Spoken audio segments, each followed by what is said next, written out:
Hi, thank you so much for tuning in. I am Doc LQJ. Welcome to Doc LQJ Speaks, and this is our September broadcast for Familial Bonds LLC Psychotherapy and Consultation Services here in Atlanta.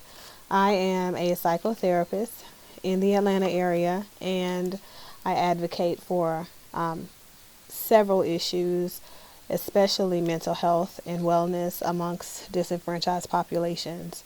Um, it is my passion to help people heal from the inside out. Psychotherapy is one of those practices that is extremely efficient in helping people navigate through their past traumas, but also their pain and suppressed emotions, and helping them become more effective and productive in their lifestyles by healing through some of that trauma and recognizing some of the maladaptive behaviors that they've adapted in order to try and cope with some of the stresses and distress in life.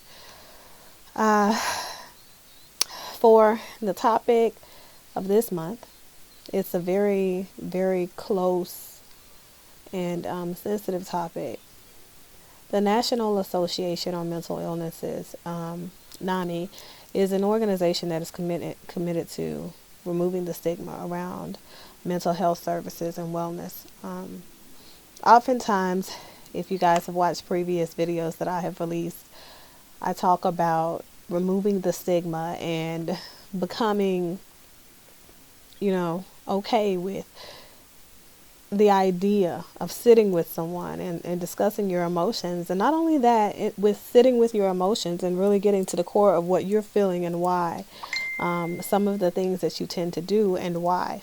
These things help us become more aware, and when we're more aware of some of the things that we do, we tend to function better because we are able to recognize when those things are interfering with our productivity as adults, as people. Um, September is National Suicide Awareness Month, and suicide is it's a huge issue in America today, and really all over the world. Um, NAMI.org has lots of resources for you guys to check out, not only for suicide prevention, but also for a host of other mental illnesses. And there is a different theme every single month, and that's the great thing um, about information. The flow of information can help us become better people, because the more you know, the more you grow. So I made myself a couple of notes here, so I can make sure I cover everything that I intend to for this month's broadcast. Um, so suicidal thoughts, much like any other mental health condition or illness, can affect anyone regardless of their age, sex, origin, region, orientation, sexually, socioeconomic status, gender, identification, or any of those other factors that we feel like, oh, okay, this is just specific to this particular group of people. So regardless of culture, regardless of any of those elements, suicide has the tendency of affecting you.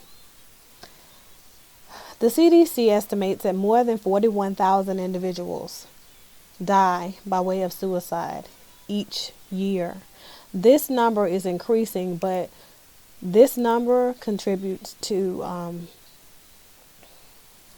how important it is for us as American people to recognize some of the signs and symptoms of people who are having suicide ideation or the thoughts of committing suicide, a solid plan for committing suicide. And I want to talk a little bit about that as I get kind of further into this particular video.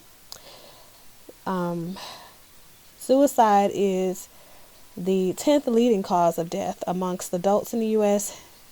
And get this, you guys, it's the second among those 10 years old to 25 years old. And these rates are constantly on the incline. Just think about what it is that our children are going through, and think about some of the things that we often look over in our children. And it's not to say that we're not doing what we're supposed to, but it's to say that this world is becoming more and more dangerous socially for people to survive. Oftentimes, people escape to suicide ideation when they can no longer deal with the stresses of their life and things become too difficult. You might hear people say, I no longer want to be here, or I wish I could just float away, or I wish I was just not here anymore. I wish I didn't have to be here to deal with this. And these are suicidal thoughts at their core essence. And we oftentimes just look over them and we're like, okay, well, they're just going through something right now. And that something that they're going through is so imperative to someone intervening and helping those people become more effective in the way that they deal with the distresses of their lives. So it's important that someone gets involved immediately and does something, not only to help that person, but to raise awareness and remove the stigma around simply getting some help or talking to someone that's trained to deal with crisis situations and suicide ideation. I'm going to give you guys the number now, and then I'll mention it later, because I know some people join and then they drop off. The National Hotline for Suicide Talk is 1-800-273-TALK, TALK, and that is 8255 in number, so that would be 1-800-273-8255. And also they have a text number available for those people that are uncomfortable talking on the phone with their issues, and they find more resolution with texting. And you can text NA Nancy Apple, MI Mike Igloo to 741-741 on your cellular device, and you will be connected with a trained crisis counselor who is trauma informed and trained to deal with suicide issues. So that's that information. So let's get further into this.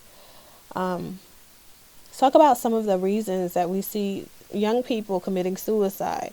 Bullying in the schools is something that is constantly on the rise. Not only bullying in the schools, but also cyberbullying. At some point, we have to monitor what our children are, exposed to on the internet, and to what extent they understand that these things and the commentaries of other people don't necessarily mean that they are either bad or good. They don't need validation for what's on the internet. The internet can be a very, very dark place, and people can often lose themselves in the opinions of other people. And it's so difficult right now to even help these young people, because peer pressure is one of those things that, even growing up in the 70s and the 80s and the 90s, it was difficult. But as society progressed to the millennium, it's like, oh my God, things have transitioned. You often see people say, go kill yourself. And for some people, you don't know where they are in their lives. You don't know how low they are in their lives. And, you don't know how much that comment could really affect them. So it's important that we as people have a little bit more compassion and become more sensitive and soft for life in itself. That's one of the things that could definitely help to decrease some of these numbers. Also, try and resolve some of your conflicts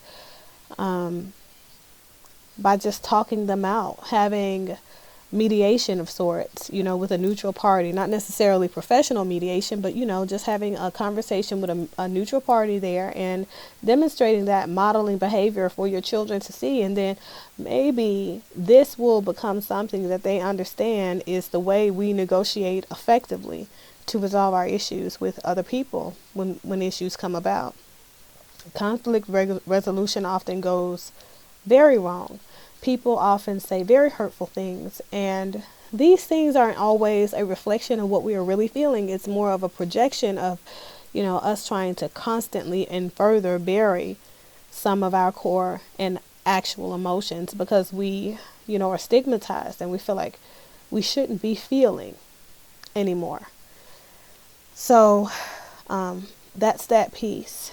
You can, what you can do is like and share this video and like and share other content that you find on the National Association for Mental Illness website. And you can use the hashtag suicide prevention and hashtag stigma free to raise awareness, to bring the element of enlightenment to this topic. But also, you never know, you may be saving the person that is connected to your social media, because you never know who needs it and when. Because although there are some warning signs, there aren't, solid ways for us to tell whether or not a person is or is not suicidal if we are connected distally, at a distance. I'm sorry. So let's talk about knowing the warning signs, because of course that's something that can help you raise awareness. Also, I need to mention that I do not own rights to some of the music that you may be hearing in the background. It's just on my playlist. So threats or comments where people are talking about killing themselves, also known as suicidal ideation, I talked about that, can begin with seemingly harmless thoughts like, I wish, I were to float away, or I don't want to be here anymore, I wish I wasn't here anymore. They can become more overt and dangerous over time. And these are, like I said, these are the remnants of suicide at its very core. Also, an increased use of drugs and alcohol, dramatic mood swings, people talking, writing, or oftentimes expressing themselves about death. Some people draw lots of really, really dark art when they're going through suicidal ideation in their attempts to kind of, excavate that thing or get that thing out of the head. But it's not necessarily all the way out, because nobody's actually talking about it, but they are expressing it through art. And that's a way to know that they were in that dark place. Social withdrawal from their friends and family and loved ones. If a person is no longer as social as they used to be, that's one of the ways to know they may be in a dark place, or they may be in a depressive state. And maybe it's, helpful for you to reach out, or, give them some resources, or make it okay for them, remove the stigma around mental health and wellness, and say, hey, have you talked to somebody? Or, I think that it's, I talk to people when I'm having issues. I think it's okay for us to go and talk to someone when we're having issues, and when life gets hard, or when we have a high level of distress in our lives, or simply offer them an ear. Allow them to vent to you if that helps. But most importantly, please provide them with the resources that I have listed for you already. And those resources will be readily listed at the end of this video as well, because it's important that we have all that we need so that we can help people avoid suicide. Especially our young people, they are our future innately, and we can't afford to continue to lose them to things like bullying, cyberbullying, and other maladaptive ways of dealing with conflict. Let's see, reckless behavior or very risky behavior. That's one of the warning signs. All of a sudden and out of the blue, aggressive behavior, because they may be trying to express that they're really frustrated and have no other viable means of doing so. We often see that people become extremely dangerous when they are suicidal, because they feel like they have nothing to lose, and they're doing things that are, very risky. Some of the signs that tell you that the person is an imminent risk to themselves, or in imminent danger, are people who are saying, goodbye to friends and family, people who are giving away their precious and valuable belongings, the things that normally had sentimental value to them, or their family of origin. You might see people putting their affairs in order, or making sure that they have, X amount of insurance, or, okay, well, let me make sure that this is going to be taken care of just in case I'm no longer here. Those types of things. People who are planning, possibly by, looking to steal or even buy tools that they need to commit the suicide. Think about what type of purchases these people normally, you know, make. If they're buying a lot of chemicals all of a sudden and it's not something that they're accustomed to doing, or if they're buying lots of ropes or lots of sheets, and that kind of thing, it's it's probable that they may be thinking about that. Just open up the discussion and the dynamics about it. It doesn't hurt to discuss the possibility of suicide or suicidal ideation, because here's the thing: the more you talk about it, the more people get or become more comfortable discussing that issue with you. And not only you, they may be comfortable now going to a professional and talking to them, about it. Some of the risk factors for suicide is a family history of suicide, intoxication, access to firearms, a serious or chronic mental illness, gender. Although they say more women than men attempt suicide, men are actually 4 times more likely to die by suicide. You see that women may attempt it more. However, the means by which they intend to deliver this suicide may not necessarily be followed through as quickly as some of the measures used by men. So that's what that one kind of covers. A history of abuse or severe trauma, prolonged stress, substance abuse, and a lot of substance use issues. On that one, I would like to say this. Oftentimes you see a lot of people in this current society that we are in now overusing and abusing prescription medication. Also, you see people who are taking antidepressants and not necessarily sticking to that regimen. It's very important that you talk to your medical practitioner or your prescribing practitioner about the dangers of just automatically stopping the use and treatment of those antidepressants, because they can sometimes, the remnants and the dangers of that can sometimes be extremely dangerous, and probably more dangerous than the illness in itself. So talk to your practitioners about the risks of sudden,